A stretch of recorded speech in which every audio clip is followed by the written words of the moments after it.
बांदीपुरा के गुरेज इलाके के लोगों की तवील अरसे से चली आ रही मांग बिल आखिर पूरी हुई और वादी गुरेज को पावर डेवलपमेंट डिपार्टमेंट के ट्रायल के बाद बांदीपुरा ग्रिड स्टेशन से लाइट की सप्लाई बहाल कर दी गई है। इस बात का ऐलान करते हुए कश्मीर पावर डेवलपमेंट डिपार्टमेंट ने ट्वीट किया और कहा कि कामयाब ट्रायल के बाद गुरेज में बिजली सप्लाई बहाल कर दी गई है।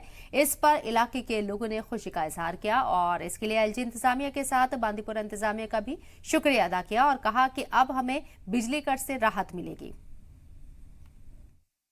किस वजह से वो स्टक रहते थे, क्योंकि उनके पास एक पावर सुविधा नहीं थी, क्योंकि पावर से ही सब कुछ इंसान जो है वो आगे कुछ ना कुछ काम कर सकता है। तो हमारे लिए बहुत ही खुशकिस्मती की बात है कि गुरेज में 24/7 अभी जो है लाइट चलाई गई।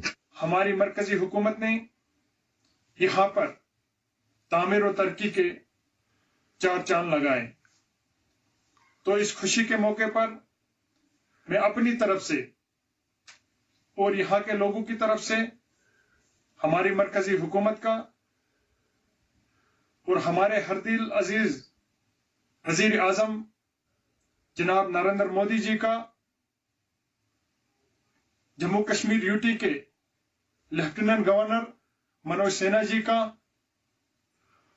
जिला इंतजामिया बांदीपुरा का और महकमे बिजली का तहे दिल से शुक्रिया अदा करता हूं और उन्हें मुबारकबाद पेश करता हूं। इसके लिए हम एलजी एडमिनिस्ट्रेशन और पीडी डिपार्टमेंट के बहुत ही मशकूर है, खासतौर पर चौधरी यासीन साहब, चौधरी बशीर साहब, जिन्होंने खुद जाती मुदाखलत की इस मसले में और आज यहाँ पे 24 घंटे इलेक्ट्रिसिटी मिल रही है। तो इसके लिए हम सरकार के बहुत ही शुक्रगुजार है।